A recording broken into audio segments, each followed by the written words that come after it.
Welcome to the Clear Brand Marketing Podcast, where we take the mystery out of marketing and help you get more leads and sales with a clear brand and proven marketing tactics. I'm your host, Alexander. Today I'm talking with Brandon Leibowitz. He runs and operates SEO Optimizers, which was founded in 2007. SEO Optimizers is a digital marketing company that focuses on helping small and medium-sized businesses get more online traffic, which in turn converts into clients, leads, and sales. Welcome, Brandon. It's good to have you. Thank you for having me on today. So you've been doing this since 2007, almost the birth of Google. Not quite, but you've seen a lot, I'm sure, over the years. So I'm excited to get to learn from you and hear, how do we rank is kind of the whole point. How do we rank and get clicked on so that we can do what you guys talk about, which is get those clients and sales. And you founded this company. What made you want to found this? I'm kind of curious as we get started. I've always had the entrepreneurial spirit, and in high school, I made like a skateboard. I love skateboarding, so I made a clothing company for skateboarding. And once I went to college, kind of focused more on school and not the company anymore, even though I should have kept building the company up because it was pretty well known around my area, but wanted to focus on my degree, which I got in business marketing. And after I graduated from college, one of the first jobs I got was helping a company out with their digital marketing back in 2007, which I didn't really know much about it back then. They said, don't worry, we don't really know much either. We're going to learn with you and take you to classes and workshops and seminars, and went to a few of these seminars that they took me to about digital marketing. And a lot of these people talk about like how they do SEO, but they also have like 10 different websites, and they do drop shipping and affiliate marketing and all this other stuff. And it made me realize I could work full time at this company, and I could also go to like a local dentist or a doctor or a lawyer or a restaurant and try to see if they want help with SEO, because the company I was working for, they made 3D lenticular products, which is very niche. They didn't really have much competition. And I realized I could just build it up, and worked at different advertising agencies over the years as a director of SEO, and before work and after work and on my lunch breaks, I'd work on my own company, and eventually built it up to where I was able to quit my job and focus solely on this, just helping people really tap into that free traffic. That's great. And that's the way to do, that's a great way to go about starting a business where you've got regular income. So you're not super stressed about where's the next meal going to come from. And you built it up till you could just go out on your own there.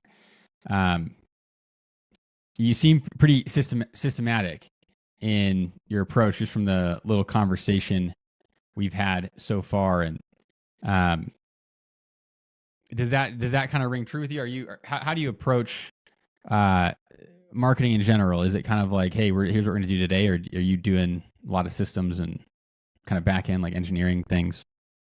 I'm trying to make more systems and processes to streamline things, because there's only so much I can do on my own. And if I'm trying to really push it and get it out there, especially for more competitive keywords, there's a lot that needs to be done with SEO, and just trying to it is kind of like a check sheet, like making sure you check all the boxes that Google's looking for in terms of what we know that they want to do, or we know that Google's looking for, to help you build that trust and relevance with those search results. So kind of is systemized a little bit, because you got to make Google happy, and Google has certain things that they really put a big emphasis on. And if you skip that over, it means that the SEO is not really going to have that full impact. It's kind of like a puzzle. I tell people, like, there's a lot of pieces to that puzzle, and if you skip some of these pieces, it's not going to really work out. And you have to just really make sure you tie everything together and make Google happy, so they reward you with those rankings. All right. Well, I'm excited to hear. I love systems, and that always, to me, indicates that there's a higher chance of success when people are actually systematizing, following those. You mentioned checklists. So we're going to have to get into all of that. I'm just going to use this time to learn and improve what we do over at ClearBrand. But just for the folks we'll go through this quick, because I know that a lot of folks are just want to hear what's on that checklist, But to start with, for the folks who might be newer to SEO, can you share what what SEO is and why it matters. Yeah. So SEO is search engine optimization, and that means ranking websites in the different search engines, which is really just Google runs the show nowadays. There's hundreds, thousands of other search engines, but Google really just dominates. So it's really making sure that your website shows up when people search on any search engine, whether it's like Yelp, even Amazon. It's a search engine. You get to optimize to make your products rank higher on Amazon. But with Google, there's ads at the top. Those are all paid ads. Right below the ads are the organic, the free listings. There's 10 spots on that first page Google, and we want to get your website in one of those 10 positions. But it's not just websites that appear when you search on Google. Images, maps, videos, products sometimes appear. So we want to optimize everything and try to give you as much free real estate as possible on that first page of Google without spending money on paid ads. That's really what SEO is all about, is just trying to tap into that free traffic from Google. Okay, so it's pretty simple. People go to Google to search for something, and the goal is to optimize the content for the search engine so that you rank on that first page and actually get clicked. So what rankings do you consider to be a win? Usually, well, getting on that first page of Google is always a win, because most people are somewhere way deep buried down on page 10 or 12. So getting you on to at least the first page of Google, because most people don't really go on page 2 or 3 or 4 or 5. Most people just go on Google, and whatever they see usually at the top or somewhere around the top middle is what's going to get those clicks. But of course, we want to get you to the top. That's the ultimate goal. But initially, it's trying to find that low-hanging fruit. Like maybe you're on page 2 for a bunch of keywords. Let's try to push these ones up and get those ones ranked higher, faster. But eventually, we want to ultimately try to get you to the top, because that's what people trust, and their eyes are drawn into the top, and that's what they see first. And if you're up there, usually you're going to get the majority of those clicks. Okay. So there's kind of stages, it sounds like. Goal 1, hey, let's get on the first page. Goal 2, let's move that up higher, with the eventual, the gold medal being, let's get into that first spot. So there's some stuff happening in the SEO world today, especially with Google, where AI is just changing the game. I want to get there here in a minute, but let's just have a layout of what are the basic principles of how you get onto the first page of Google, and then we'll talk about how AI is kind of changing everything. I mean, for the most part, well, it's not really a one size fits all. For every website, it's different, but there are some general things that Google looks at, which is Google looks at the code. Google looks at your coding, and they want you to put keywords in different places so they can better understand and know what that page is about, because Google's just a robot. And what they do is just read that code line by line, trying to decipher what that page is about. And the more places that you put keywords, the easier it is for the search engines to really understand what that page is about. And that requires you going in like a title tag or meta description and header tags, all this technical stuff. But one place that doesn't require any coding is just adding more text to your website, because Google feeds off text. Okay. And if you could add more text to every single page on your website, that's really going to help the search engines better understand and know what that page is about. But unfortunately, they don't trust you, or Google doesn't trust websites, because too many people have gamed the system over the years and put keywords on their website saying like, I'm a doctor. And Google's like, really? Are you a doctor? Because we don't want to just send people to your doctor's office and then find out you don't exist. And Google, the way Google became popular back in the 90s is they said, we're not just going to look at keywords, we're going to look at what are called backlinks. We want to see other websites talking about you.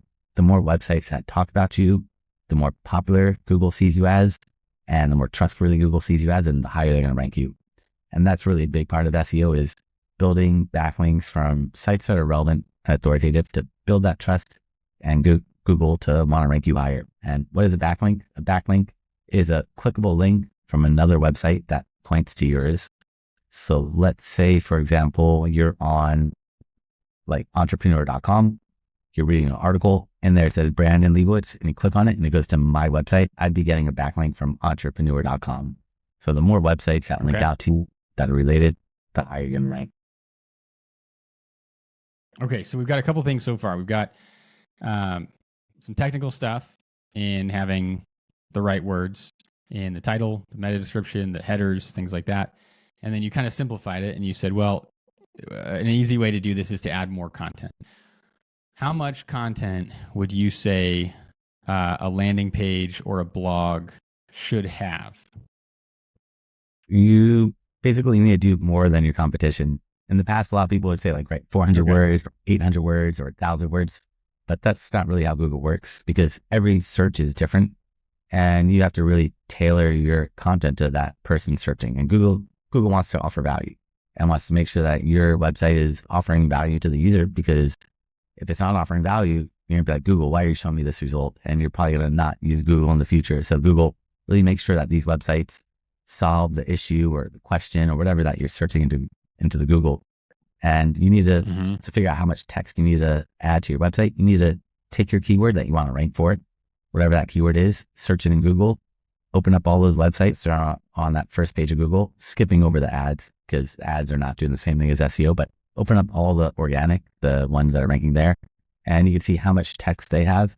And basically you have to average it all out. So if everyone's writing 1,000 words, you should probably write 1,100 words. If everyone's writing 50 words, you only need to write 100 words. So you don't have to write hundreds or thousands of words. You just need to do a little bit more than the competition. Okay. And so do you have any recommendations for tools that might do this, or do you guys kind of just do that by hand where you're going to go through that first page, you're going to basically do a word count on that page, or do you have a tool? There's paid tools. They're not cheap, but like Surfer SEO is a tool that you could pay for that does it. But yeah, sometimes they'll do it by hand, but it helps out using a tool, but they do get pretty expensive if you do a lot of searches. So Surfer, we use Surfer at Clearbrand. What is your perspective on Surfer SEO? Surfer SEO is a great way to just speed things up, because essentially you are trying to figure out who's on that first page of Google, how much SEO have they done, and how can you do a better job of it. And Surfer will take stuff that's really important, like word count, headers, stuff like keywords that they see commonly showing up. But then it's just a tool. You have to really write the content and make sure it offers value. It's good content. And that's where you have to have good writers, at least, to help supplement all that. So it's not going to do the job for you, but it provides these metrics where, for anybody who hasn't used Surfer SEO, it kind of does what Brandon was just talking about, where when you initially provide the keyword that you're going to be writing an article about, or a landing page or whatever it is, it looks at the first page of Google and it kind of counts up the words of each of these pages, and it looks at the specific words that are being used on those pages, and then it provides recommendations for you based on what it's finding on Google. So in the sidebar, it gives you like an overall ranking of how well it thinks this page could rank on a scale of 1 to 100. But then it also has goals. So how many words does it think you should have? And it gives you a range, and it gives you all of these keywords that it thinks you should include. And it tells you how many times you should include each keyword. Now, it's not as smart as Google, so it often includes like misspellings. So we were writing one recently that included the word nonprofit, and it wanted us to include nonprofit as one word, and non-dash profit, and non-space profit. Now, my understanding is Google is smart enough to know that this is all the same thing, but Surfer's not. So how much do you trust Surfer's recommendations when it says you need to have this exact keyword in there 15 times, whatever it is? Do you actually just go through and do exactly what it says, or do you guys have a little bit of wiggle room when you're doing that? I mean, there's always some wiggle room because they're just guessing. I mean, they're just looking at the data and trying to guess, but nobody really knows how Google works. So Google might not even look at some of that stuff. I'm sure they look at the number of times those words are mentioned, the variations, synonyms, plurals, reordering the words around. But in terms of following it, you don't have to follow it completely because it is not Google, and it's just trying to guess at what Google wants. But it's a good starting point, at least, to base your content off versus just kind of cold going at it blindly and saying, let me just write 1,000 words and let me put my keyword in here 5 times so I could get that right density. But is that really what matters versus the competition? And if you could spy on the competition Right. and get some insights, that's going to help you better make that correct decisions. And Google does a lot more than what Surfer's doing as well. There were these Google leaks recently, and one of the things maybe I was out of the loop on this. I don't know. Maybe it was new information, but if you use Google Chrome, this is my understanding. You can correct me here, but if you use Google Chrome, they're basically just following you everywhere, and they're using their Chrome users to determine how people are interacting with these websites, and so they actually get to see this live behavior. And they can use that to say, oh, this is helpful or it's not. So it's not just these keywords, but it's also, is it good? So you can't just pump out an AI thing and call it good because it has the right keywords in it. It has to be helpful. Have you seen the same thing in Google's kind of looking at people's browsing behavior?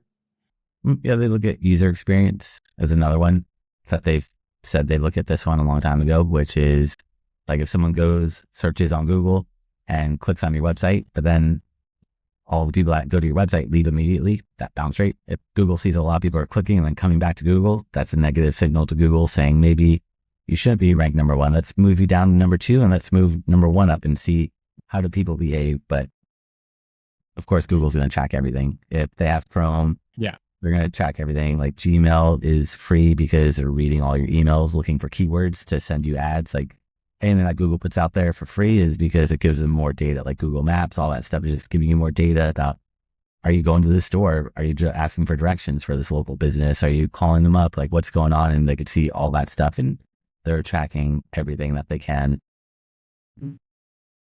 Yeah.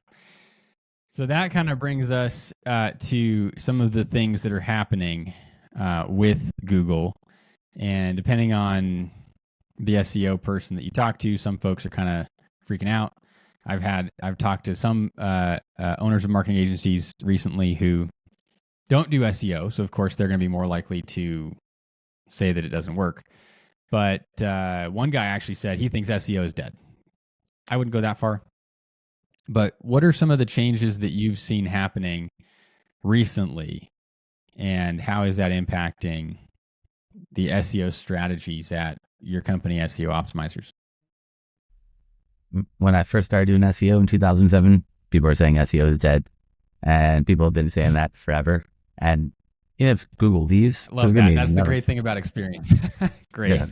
Yeah, no, everyone's been saying that forever. And I mean, if Google leaves, there's going to be another search engine maybe, or I mean, as long as there's search engines, there's going to be SEO. But if things change to something else where you're not searching, then SEO is definitely gone. But for the time being, I don't see that changing because even with like AI, we'll wait for Neuralink, and you don't have to type anything. Your brain will just connect directly to the internet, which is also terrifying. But until then, people are going to be searching for stuff. Yep. As long as they're still searching, then it doesn't matter if they're on Google or, like I was saying earlier, like it could be Amazon, it could be Yelp, TripAdvisor, anywhere that there's a search functionality, there's going to be SEO and ways to optimize to make sure that you get that visibility and exposure. So I don't worry too much about it, but it's definitely going to change in terms of how people search. Are they going to be using AI more, or is AI going to be in the search results? But Google's already been kind of doing that with featured snippets, which they did like 10 years ago, where they'll kind of give you the answer at the top, which has taken a lot of traffic away from people's search or websites because Google will just give you the answer right there, which is kind of what AI is doing. And that's kind of what Google's AI is doing right now, where they're testing out AI, where there's kind of like a big featured snippet at the top of the search results, which is kind of what they've already been doing. So we'll have to see what's going to happen, how it's going to change. But that definitely takes traffic away, especially from like sites like Wikipedia, where like, what is the birthday of this celebrity? And you don't have to go to Wikipedia, they'll just give you that answer right there. They'll have that knowledge graph on the right-hand side too, showing like their date of birth, like their spouse, their children, all this stuff is pulled in. Or if you're searching for like scores of like a basketball game, they'll show you that in live time, in real time, live in the search results. So what is that? And that takes away traffic from like the NBA's website. So all this stuff is good and bad, and it's good for users, but it's bad for people that own websites because that traffic is now just staying on Google, because Google knows if you're searching for the score of a basketball game, you're probably not going to click on the ad. So they want to keep you on Google as long as possible. So you do a search maybe for like that sports team's jerseys or something, and then you want to buy that jersey. Google hopes you click on an ad because Google only cares about making money. So all the stuff that they're doing is just to make more money. That's really what they care about. Of course, they want a good user experience because that makes them more money. But if that didn't make them money, they wouldn't care about that because they're just in it to get that ad spend. The more clicks on ads, the more money Google makes, and the happier Google is. So I appreciate the context there, just knowing that Google's been changing things since the beginning. People have been, like Chicken Little crying that the sky is falling since the beginning. And even you pointing out the snippets, well, Google has been taking clicks away from websites for a long time. Those snippets and the answers, they've had those drop-down questions for a while. And so AI isn't necessarily breaking Google. It's just kind of the next step in this iteration. And it's kind of defined by this conflict that Google has. Well, we need our users to use Google, but that's not how we make money. We make money on when they click on ads. So it has to be functional enough that people use it and they keep coming back to it. Like you were saying, people spending more time on Google. But also they got to get those ad clicks. So we know that like AI can't go too far with providing answers because then there won't be any ad clicks for those. So there's a limit. There's kind of these boundaries around what Google can and might change because they still need to get their revenue. Yeah, that's great context. So how do you approach these, Google now? Has it changed anything in the way that you choose what to write about or how you write articles for your clients? Not too much. I mean, it's still kind of the same. It's just now I've got to be aware of AI, and now I got to make sure my writers don't use AI. But Google said last year, we don't care who writes the content. If it's written by AI or humans, it doesn't matter as long as it offers value. Yeah. And unfortunately, most of my writers are using AI and then charging me full price. I'm like, all right, do I still need to use you? I don't rely on AI because it's not accurate. So I could have them create an outline on ChatGPT and then have the writers write that content. But if I just have it write an article, it's going to be full of those AI hallucinations where it makes up stuff and it doesn't tell you that it's making it up, which I feel like it should at least tell you hey, we don't know the answer, we're making it up. But a lot of people just copy it verbatim and then just post it on their website. I heard a lawyer did that when ChatGPT first came out. They had it write a deposition and they had incorrect information and it got that lawyer in a lot of trouble. So if you use it as a tool and a reference, that's fine. But if you're just having it write your content, it's not quite there yet, but it is a good kind of starting point. If you don't know what to blog about and you're stuck on blog topics, be hey, can you give me 20 blog topics that have positive sentiment and include this keyword or variations of it. So the more specific you get, the better it's going to be, but still really in its infancy. So you just got to kind of be careful with it, but it does help you out and saves a lot of time if you do it properly. Yeah.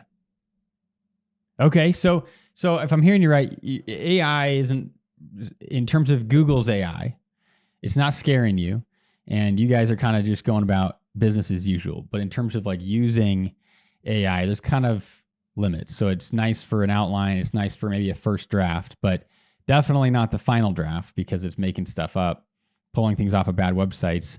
I saw somebody type into the search bar when Google's AI was first coming out, how many rocks should I eat a day or something like this? Did you see this? And it had said everyone should eat one small rock per day. And it had its source and it was an old Reddit post from 15 years ago where who knows if it's Reddit. So who knows if this is an actual doctor or not, but some doctor had said that small rocks help with digestion. So Google, that's AI in general. So if you're going to use it to write an article, like you were saying, it's not going to be the final draft. You've at least got to fact check it and maybe actually rewrite it. AI is kind of boring. ChatGPT writes in a boring way anyway. I mean, is that kind of, am I hearing you right in terms of the approach and then the way that you write it? Yeah, and that's also why Google still runs the show, because Google just doesn't rely on keywords. They rely on backlinks to support those keywords, because ChatGPT is just reading through and reading all that text, but is it really accurate? And if there's no backlinks, the backlinks are kind of like popularity, like a trust signal. And right now I say like AI is kind of where it's just the old search engines before Google, like Ask Jeeves or any of those other search engines that didn't really look at backlinks. They just looked at the keywords, which it's a good starting point, and it's great at like compiling information really quickly together, but you still need to double and triple check, because who knows what's real or what's not real. And people could put up, like you said, like on Reddit, you could put anything on Reddit and you could put anything on your website and it's going to read it. And is it really accurate, or like what's correct, what's not correct, what's real news and fake news? It's like, can't differentiate, like people could barely differentiate what's real or fake news, and AI is not going to be able to do that. I mean, hopefully someone could differentiate that, but it's so tough. It's so complicated right now that what is real, what's not real, and how do you know what to trust and what's really accurate? Well, and that's a great comparison. That's a great reason for Google to trust backlinks. I mean, I hadn't thought about that ChatGPT is able to consume a lot of information and it's able to summarize it in cool ways, but it can't determine authority, is what basically was what that means. So let's actually go there to the backlinks, because this is how Google is determining authority, is by how many and what backlinks you have. So a link on somebody else's website that sends people to your website. When I'm telling a client about this, I kind of describe it like having a recommendation for a blind date. You don't know anything about this person. So if a stranger says to you, hey, I have a friend that you should go on a date with. No, I'm not gonna, you don't know me, why would I do that? But if your best friend says to you, oh man, I've got the perfect person who I think you should go on a date with. Well, now there's this different level of trust. And so Google kind of approaches websites how we might approach a blind date. And the more websites that refer to your website, it's kind of like the more friends that you have saying you should go on a blind date with this person. It helps to build that trust, since you don't have the ability to know if they're trustworthy or not on their own, since it's a blind date. So we've got the number of folks referring, but we also have the trustworthiness of the people who are referring, and also the relevance of the people who are referring. So walk me through your plan for backlinks. I'm kind of stealing your thunder here. I didn't mean to do that. But how do you approach backlinks at SEO Optimizers? Yeah. Well, first we would want to, everything you said is perfect and spot on. It's like those recommendations are referrals and trust signals. And what we need to do is get your website more of those backlinks. And there's lots of different ways to build backlinks, and some are better than others, and some are actually bad and will do more harm than good. And that's where the majority of Google's algorithm updates are really just to stop spammers from people gaming the system and finding loopholes and ways to build backlinks that are really low quality backlinks that are not going to move the needle. And what is a quality? So we want to build quality backlinks, and a quality backlink to Google means it comes from a site that's related to what you're doing and has some authority. Like if you're selling t-shirts online and you got a backlink from a restaurant, looks a little weird. Like, why is a restaurant giving this t-shirt company backlinks? I mean, maybe they did t-shirts for the restaurant, so they posted up there, but if the majority of the backlinks came from restaurants pointing to a t-shirt company, Google's going to get confused. So you need to get the backlinks from sites that are related to what you're doing. And if you're selling clothing, you want websites about like fashion, about style, about maybe the materials that you're buying. So anything somewhat related. It doesn't have to be another t-shirt company, because you might be competitors and they probably won't want to give you a backlink, but anything somewhat related, that's what Google wants to see. And then the more authority that website has, the more SEO value that's going to be passed on.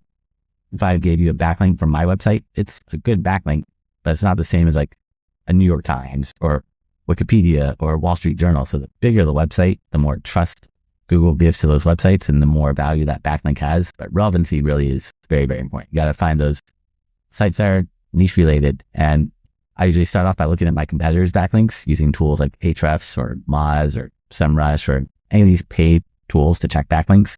You can look at your competitors' backlinks and then one by one, try to figure out or try to reach out to the sites and figure out how did they get that backlink? Did they do an article? Did they do a blog? Did they do a podcast? Did they sponsor an event? Did they join like a chamber of commerce or whatever it is? You can pretty much reverse engineer their entire strategy and see what's working and skip over the low quality backlinks, ones that are like in foreign languages or just don't make sense, because you don't want to build every single backlink that your competition has, but you want to find the ones that have that relevancy and have that authority.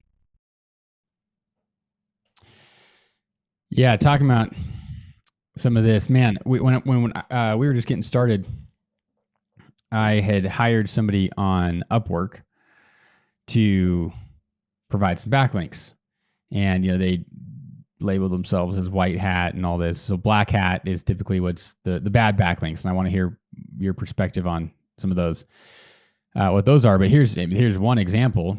So this person on Upwork was like, "Hey, yeah, we do white hat backlinks, high authority, all this stuff." So I paid for the service, and they put a spreadsheet together with all of the backlinks that they had gotten. And these guys were just this person. I don't know if they had a team or not in another country, so you never really know.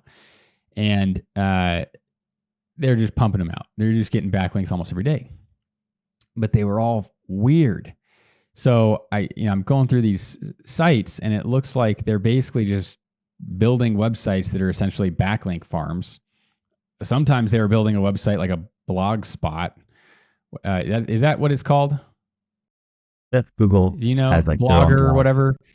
Mm-hmm. Yeah, it's called Blogger. So it's like, this random string of letters and numbers .blogspot.com, and it's like hastily thrown up. It's just a little bit of content with no design or anything. Oh, but there's the backlink. So this is an example of a bad backlink. What are some other backlinks that you think people should be avoiding?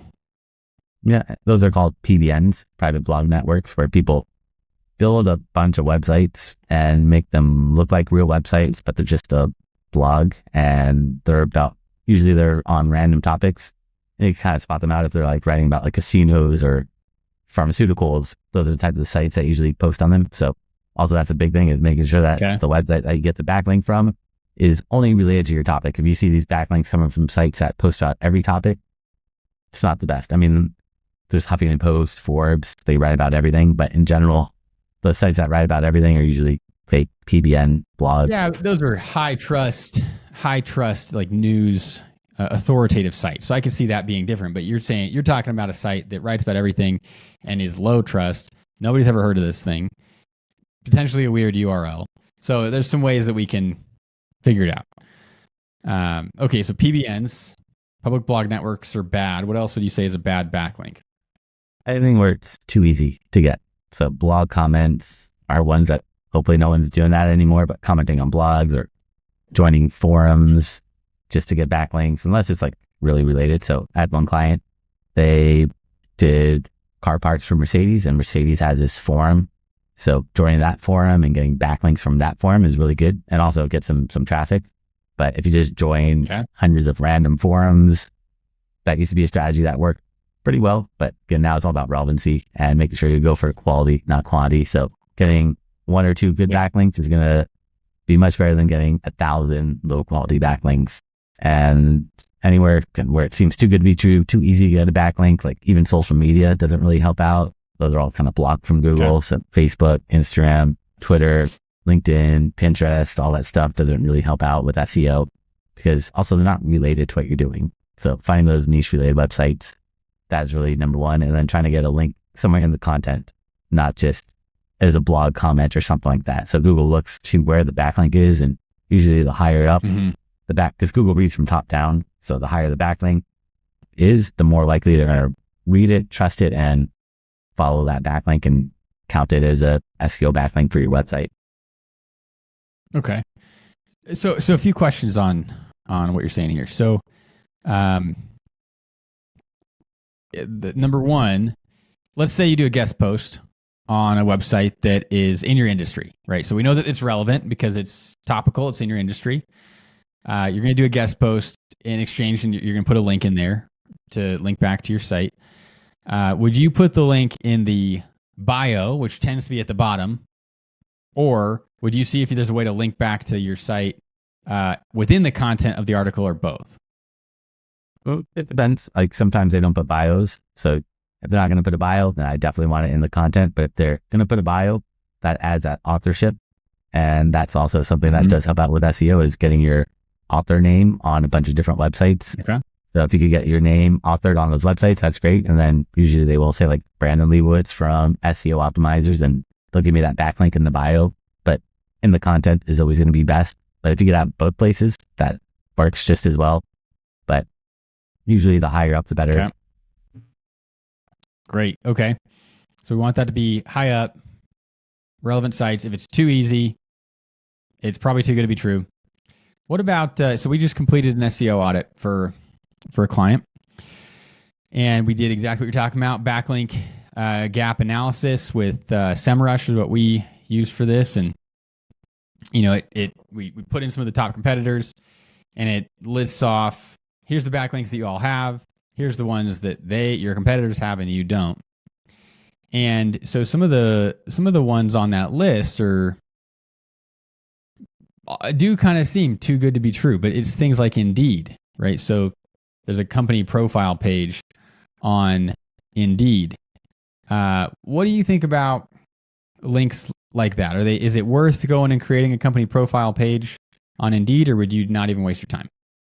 Those ones I think are good, like Clutch and Indeed and all these ones where they're kind of like business profiles. But if you're just only relying on those for backlinks, that's not the best. But to Google, a normal business would have a mix of backlinks. Like you don't want all your backlinks to be perfect from sites that are related to what you're doing. Do follow. Looks a little suspicious. So having that mix, and even social media, like to Google, a normal business should have like a Facebook, Twitter, Instagram, LinkedIn, or at least some of them. Doesn't have to have all of them, but it just makes you look more real, more legitimate, more trustworthy. So having those pages on Indeed tells Google maybe you're hiring. But I know in the past, a lot of people would just create listings on like all these crowdfunding type of websites, like GoFundMe, and they would create listings on there, get backlinks. So those ones where you create like company profiles and like weird or smaller sites might not be the best, but like an Indeed or a Clutch or stuff like that helps out, especially for local, trying to rank locally. Getting your name, address, and phone number and all these different websites will move you up. So it's a big strategy for local, and it's not a bad strategy for national either. Just you don't want to overdo it. You got to have that mix of backlinks. So a few of them from there, not a big deal. Okay, so if it seems like it's actually a legit company profile that that can help with the trust, then and it's easy, so might as well. That's kind of what I'm hearing you say here. What about paid? You know, when you start reaching out to folks and saying, hey, do you want to swap backlinks, or can we do a guest post or stuff? If you haven't done this before, you know, for the listeners, you will get people who say, oh, yes, we would love to put your link on our website, and it'll be $200. What is your thought on that? I mean, backlinks, unfortunately, you got to pay to play, and most websites do want compensation because they know that you're doing this for SEO. Of course, Google says don't buy backlinks, but Google doesn't really know if you're buying these backlinks or not, and it's not the best thing to do. I try to get the free ones. I mean, Google wants you not even to do any outreach. Google says you write good content, people are naturally going to link to you, but that's not really the case. You have to do some outreach and build those relationships. It's not a bad thing to spend the money on those backlinks, but if you're just going to like New York Times and being like, hey, here's $2,000, write an article about me, which you can do that. There's lots of writers that you could pay off on pretty much any website you can imagine. There's writers that you could pay off and they'll write articles for you and give you those backlinks. So maybe steer clear of those. But if a blog wants like $50, because they say, oh, it takes time for me to edit it and publish it. So they're trying to recoup those fees. That's how they justify it. Mm-hmm. I would pay for them sometimes, but I try not to if I can. Okay. So you said something interesting there, which is Google says don't do it, but we kind of have to. How much do you feel like, we should you just blindly do what Google says versus, because I've seen other things where Google says X or Y doesn't matter, and then there's some SEMrush or Ahrefs report where they looked at 1 million websites and they said, well, actually, it does appear that websites that do that rank higher. What's your approach when you see Google kind of put out a recommendation like that, like don't buy backlinks? Yeah, you just gotta kind of take everything with a grain of salt that Google says, because Google's main interest is on ads, and SEO is there because they know if Google was just all ads, nobody would use Google. So they have to have that balance of the SEO and the paid ads, but they want to make it tough and get people confused and frustrated. So you just give up and be like, all right, I'm not ranking on Google organically. Let me just spend the money on paid ads. But Google does tell you some things that matter, like making sure your website is mobile friendly. If it's not mobile friendly, they're not going to show you on mobile devices. But that's all comes down to user experience. Like if you're searching on Google on your cell phone, you click on a website and you have to like zoom in. It's not a good user experience. You're like, Google, why are you showing me this search result? So it all just comes back to just making sure Google looks good. And the better you make Google look, the more they're going to reward you with rankings, essentially. So, but yeah, like Google even said a few months ago or recently that like backlinks are not that important, but never really seen a website rank without backlinks. Maybe they're putting a little bit less emphasis on backlinks, but I still say they are probably the majority of Google's algorithm is based off those backlinks, and it's still where I spend most of my time is building these backlinks along with the on page, but building the backlinks is just so important, and it takes a lot of time to build those backlinks. So Google's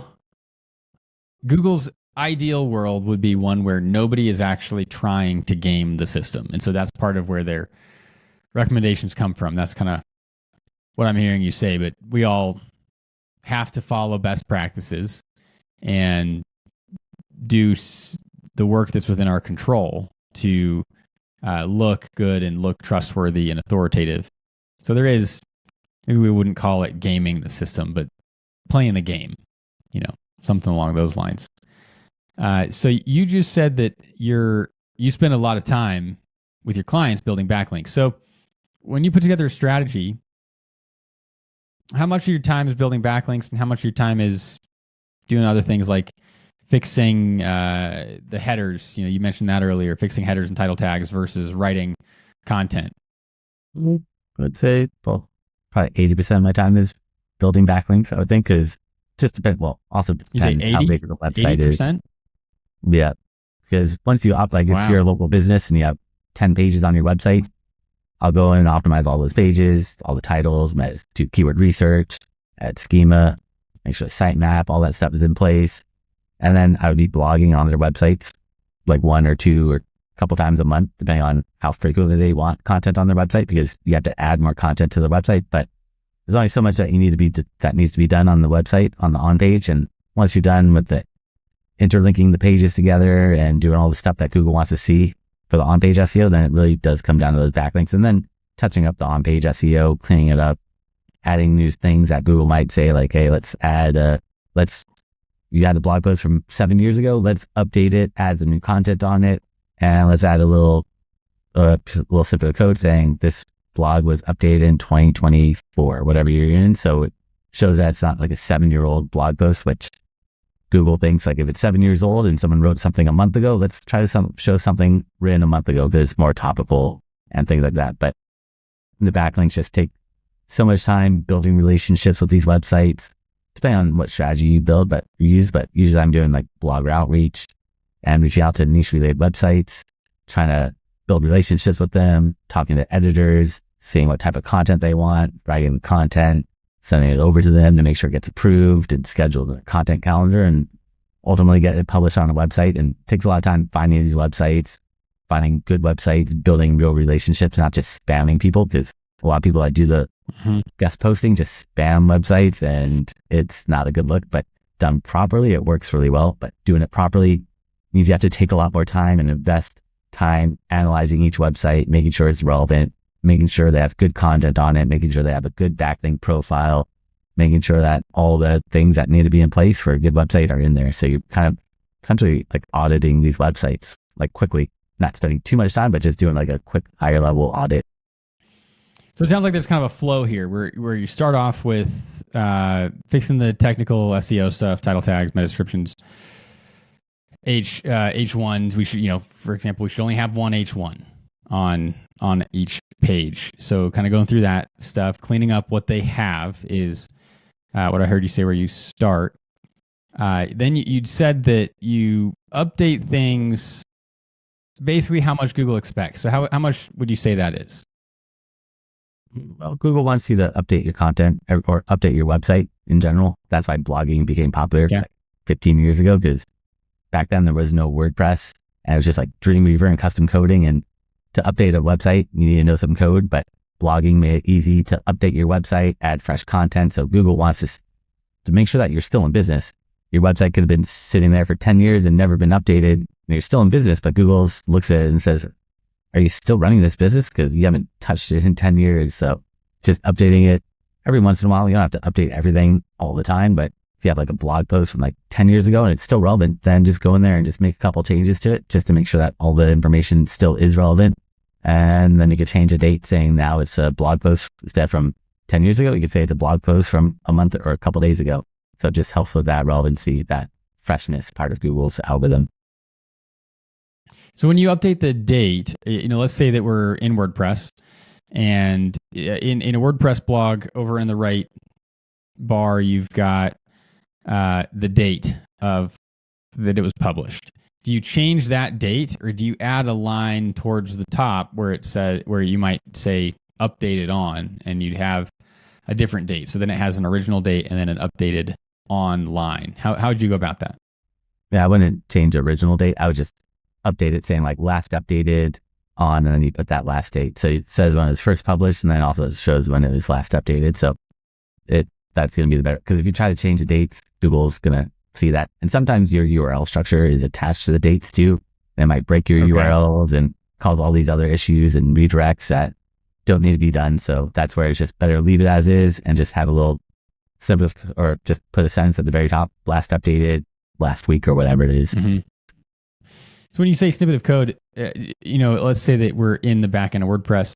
Are you saying like, is paragraph text fine, or are you doing something kind of fancy with this to make it display for Google in a different way?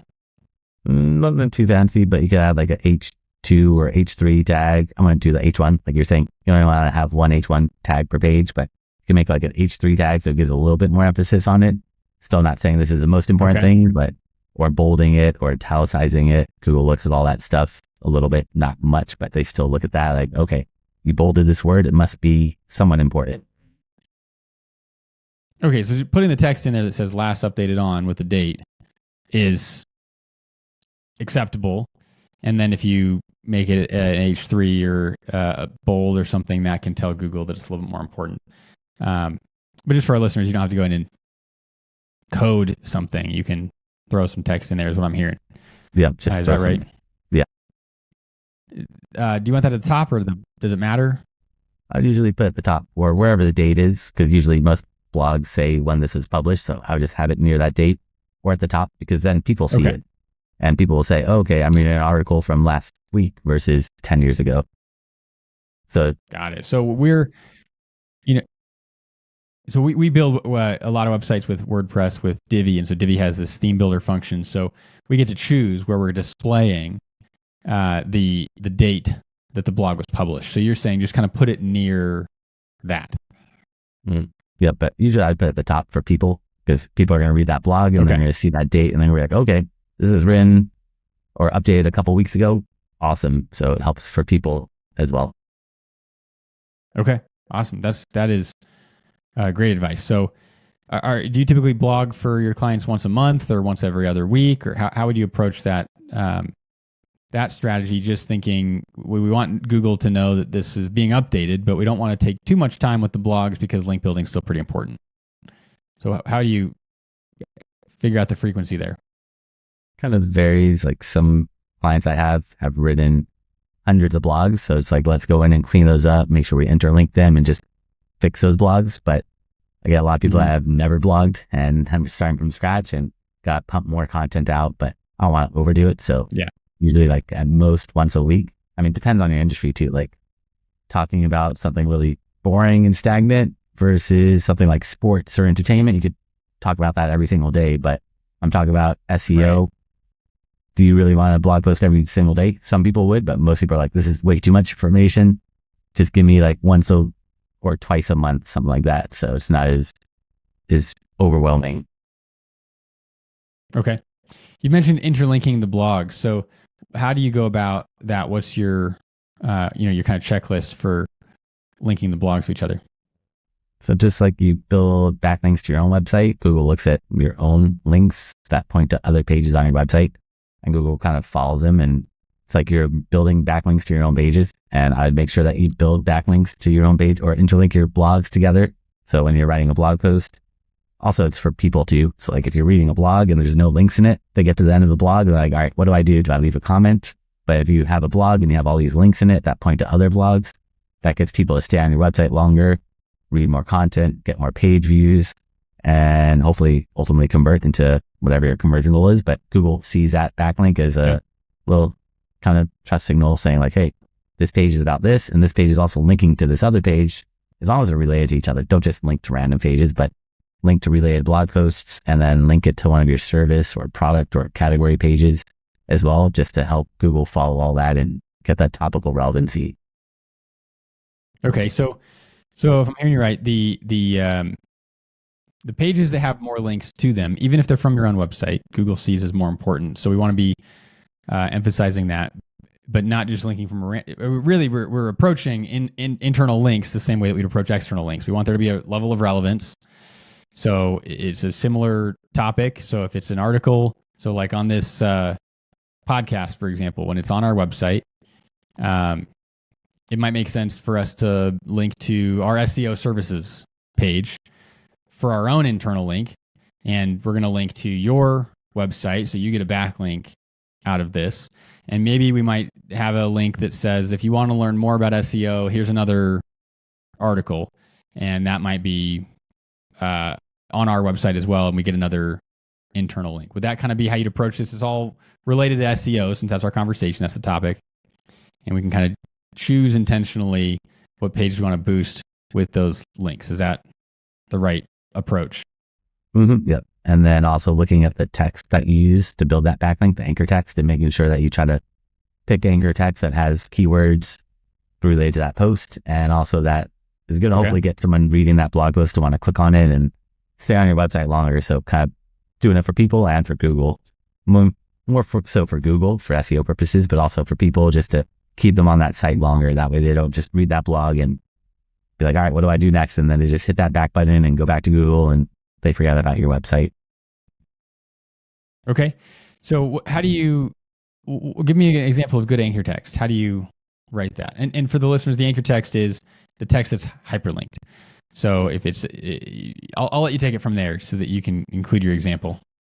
Yeah, the anchor text is, that whatever that text is, that's a clickable link. That's called anchor text. So if it says like click here and you click on it, click here is anchor text. But Google looks at that as kind of like the keyword. So if you just say like click here and you have that link to more blog posts about SEO, that's okay. But it'd actually be much better to say like read more SEO blogs here. And then you have SEO blogs as a clickable link. So making that clickable link more related to that page with keywords in it helps out a lot. That same with the backlinks that you build to, or when you're building external backlinks from third-party sites, you want to make sure that they put some keywords in that anchor text. You don't want it just to be like click here. I mean, it's okay.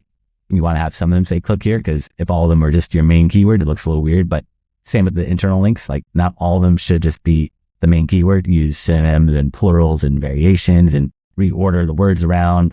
And then some of them would just say click here, but majority of them should have at least some keywords that are related. Google said you should put like 33% of the keyword, or 33% of backlinks should be your main focus keyword. 33%, or the anchor text, should be your main keyword. 33% should be like generic keywords like learn more, click here. And then 33% should be your company name or your website URL.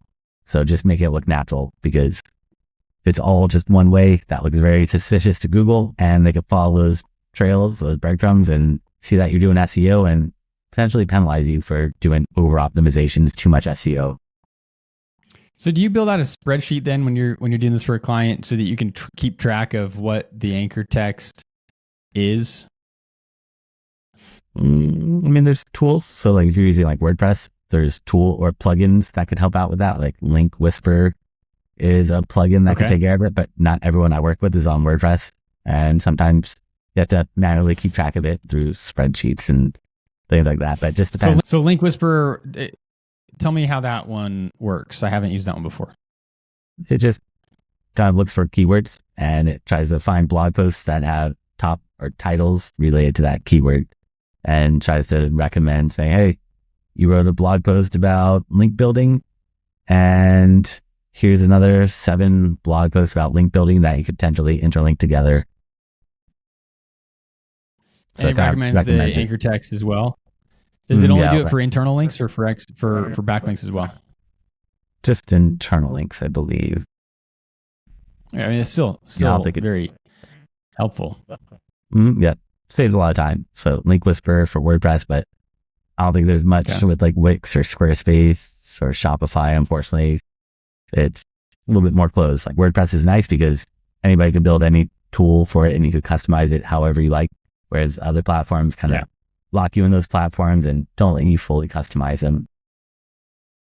Okay.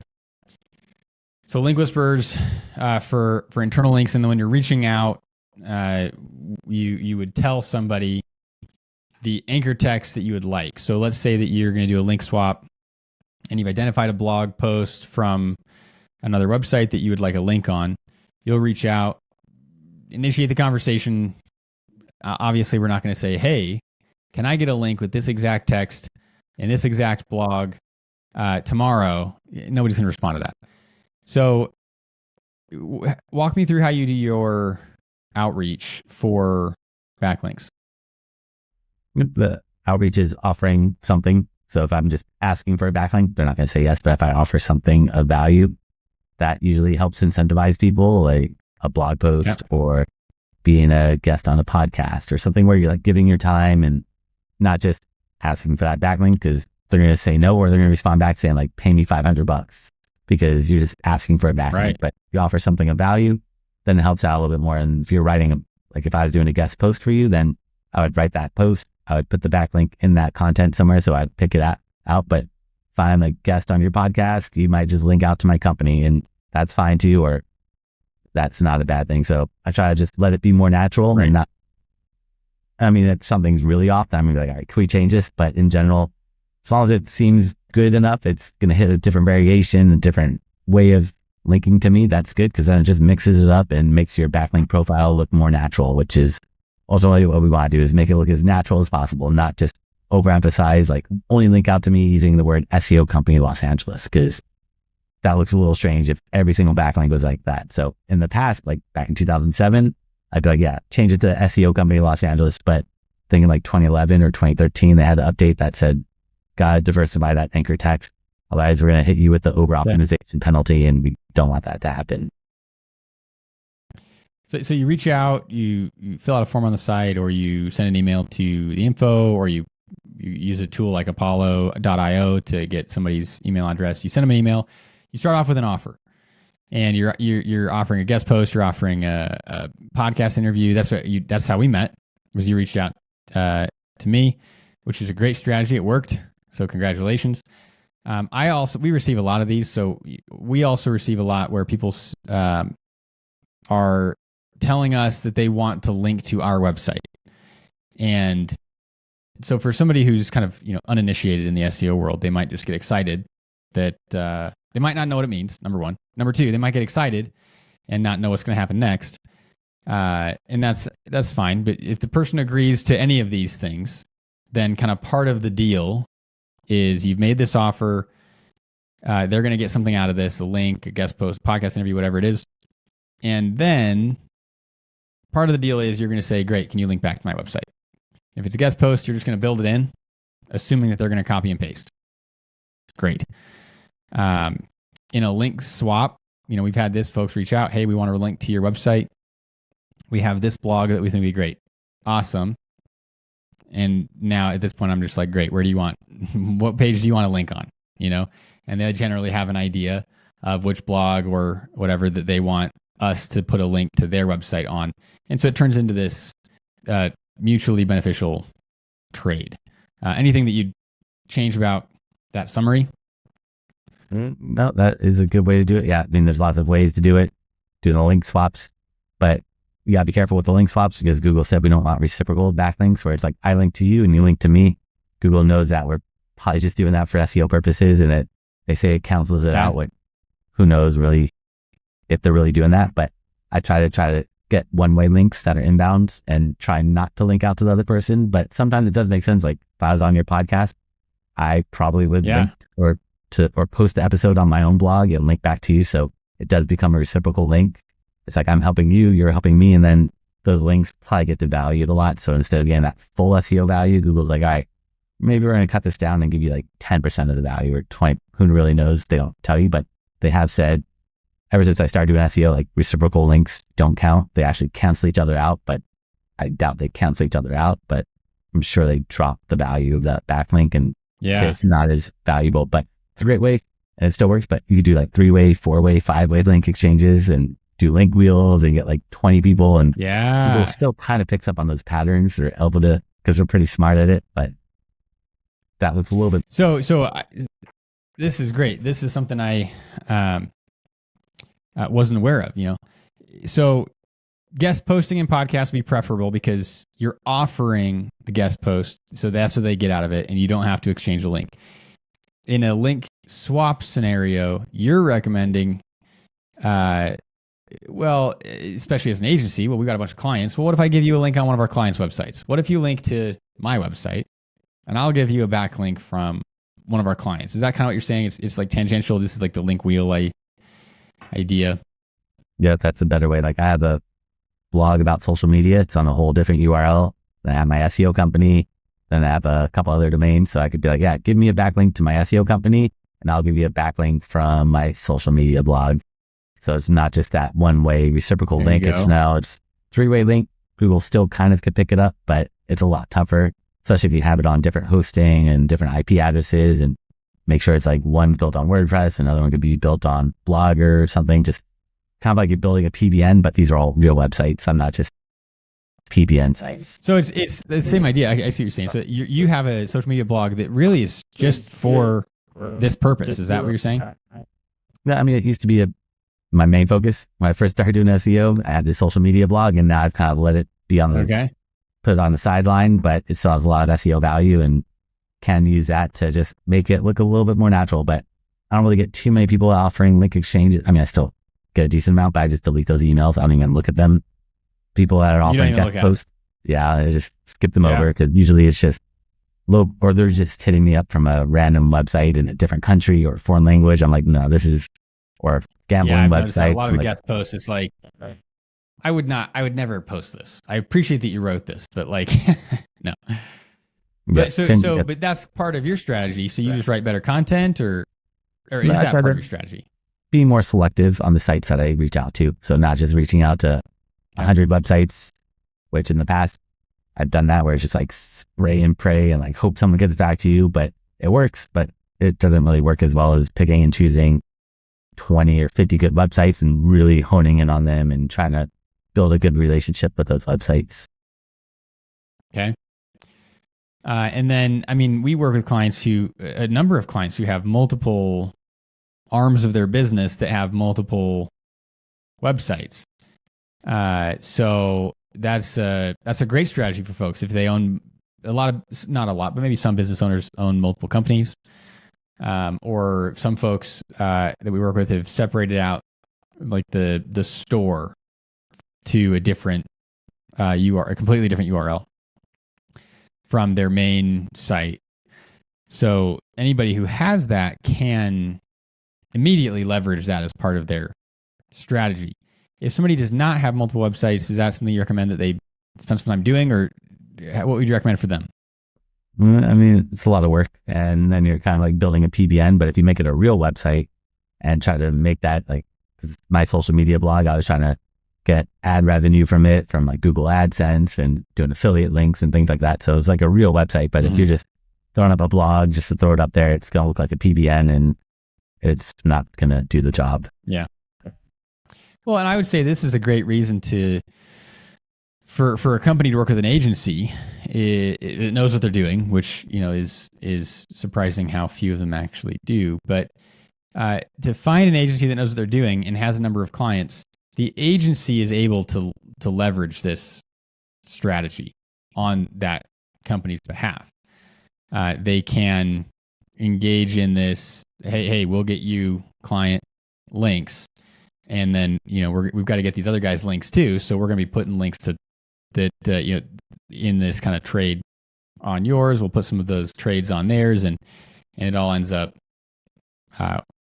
working out. They at least have the option to use their resources, which would include their clients' websites, to do something that Google sees as more authoritative. It's likely a great reason if somebody's on the fence about working with an agency to find one that knows what they're doing and go for it. So is most of your strategy guest posting with your clients, or do you do some of this kind of link wheel stuff with them? No, I try to do the guest posting or try to look at the competitors' backlinks as well and analyzing the competitors' strategies and seeing, are they sponsoring events? Are they giving out products to influencers if it's an e-commerce website or whatever it may be? So yeah, everyone's going to be different, but like e-commerce, if you're selling like something cheap or low cost, then try to give out product to get bloggers to write about it. That's a good way. But if you're selling something that's very expensive, you can't really give it out, or you could be selective with who you give it out to, but it adds up no matter what. You're spending money somehow on these backlinks, and any way to minimize the costs, that's going to be the best for the client. Okay. So you start with looking at the backlink analysis, seeing what the competitors have, seeing what's relevant, seeing how they got those links. And then you kind of build a strategy from there. And if you're going to do outreach, it sounds like guest posting is the preferred strategy over a link swap. But I like that idea of like just offering something. Can we offer the product? Can we offer an interview? What else can we offer besides just a straight link swap? Is that a decent summary, or would you add anything there?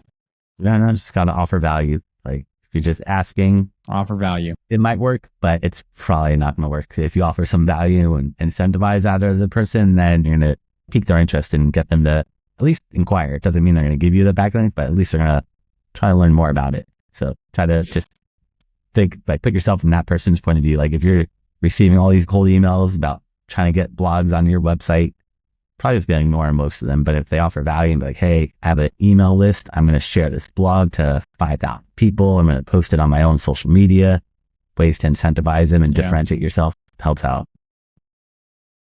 Okay, cool. So even offering, we'll guest post, we'll give you this post to put on your site, and then we'll send it to our list. That's value.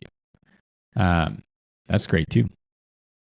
Yeah, that's another way to try to cut costs, especially if they're saying like, pay me $500. That's a good way to offset those costs. Yeah. But this is also making the idea of paying for a link more attractive. That's value. Money is value. And if there is no other option, and it's a good website with some good relevance, might as well.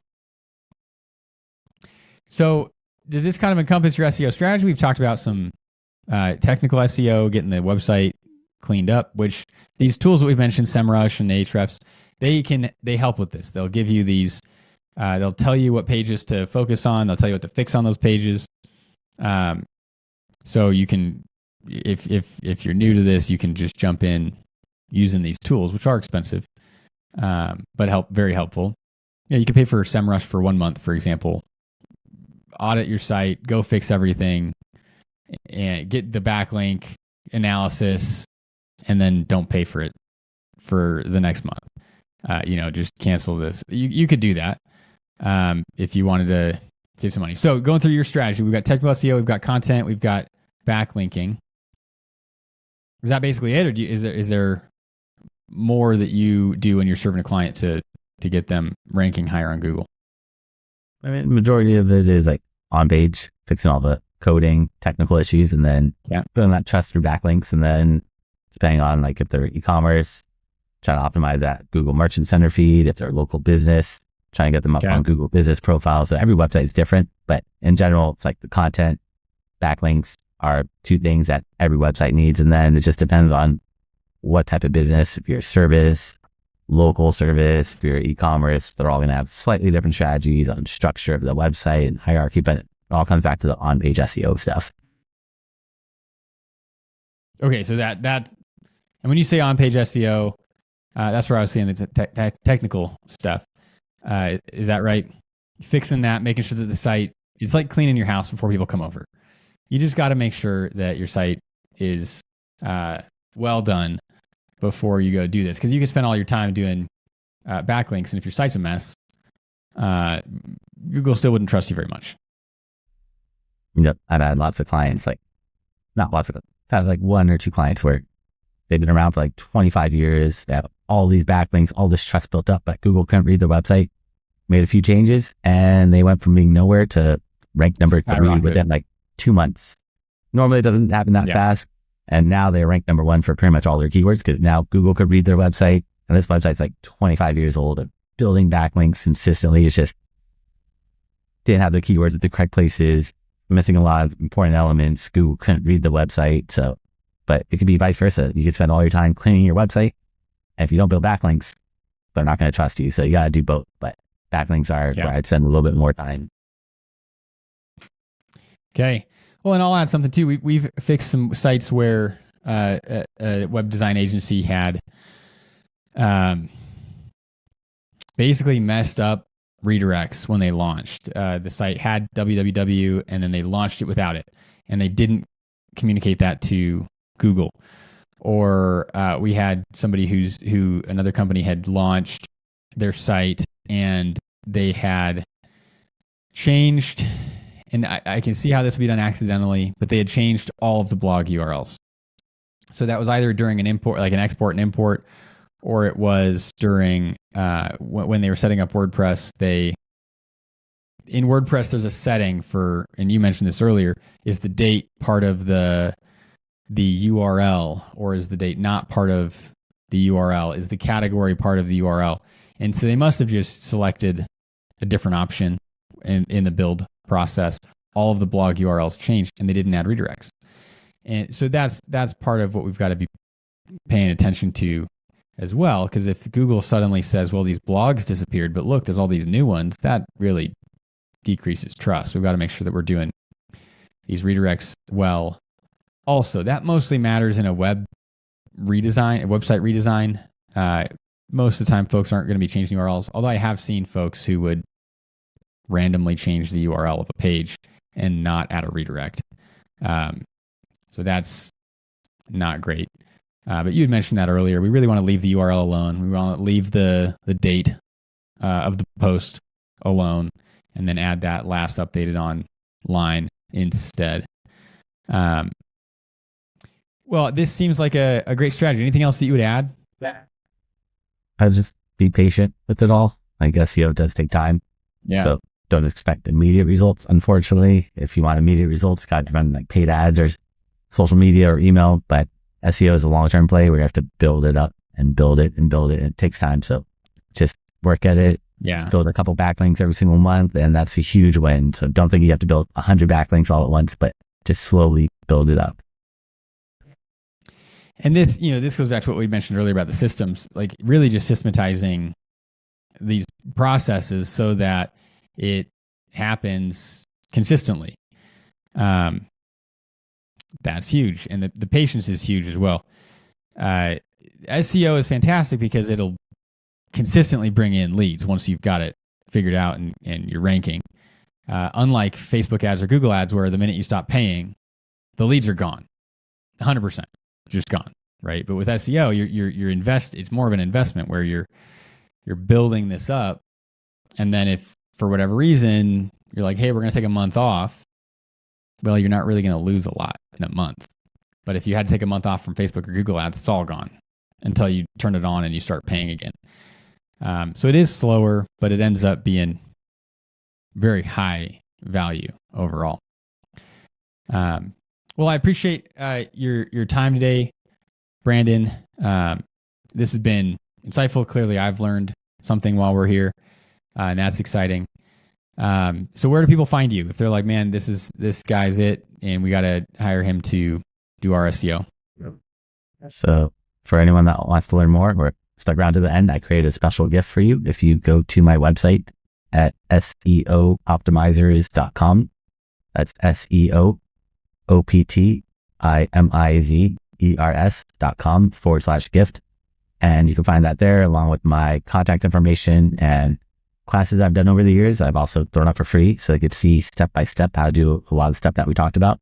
And also if they want a free website analysis, I'm happy to check out their website from an SEO point of view, and they could book some time on my calendar there for free as well.